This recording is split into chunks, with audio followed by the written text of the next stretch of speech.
ఏం జరిగిందని గుడి గారు ఇప్పుడు చెక్కులు పంపిణీదారా? ఏం జరగలేదు, అంత మంచిగా జరిగింది. నేను ఎమ్మెల్యే గారు కౌన్సిలర్ అందరూ అదే కార్పొరేట్ అందరూ కలిసి పంచినాం.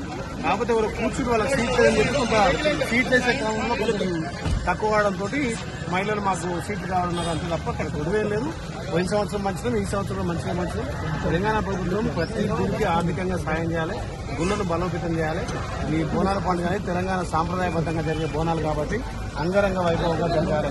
గత ప్రభుత్వాలు ఇచ్చినటువంటి డబ్బులను మేము పెద్ద ఎత్తున మా గౌరవ ముఖ్యమంత్రి రేవంత్ రెడ్డి గారు, అదేవిధంగా ఎండమంత్రి మినిస్టర్ కొండ సురేఖ గారి నేతృత్వంలో ప్రతి గుడికి ప్రభుత్వం నుంచి నిధులు రావాలనే ఉద్దేశంతో అందులో భాగంగా ఇలా చెక్కుల పంపిణీ కార్యక్రమం ఇంకా సజావు జరిగింది. ఒక్కరికేదో చేరలేదని చెప్పి మాకు కార్పొరేటర్ కొట్టడం జరిగిందంట కదా? ఇక నేను చూడలేదు, నేను చెక్కులు పంపిణీ చేసి బయటకు వచ్చేసాను.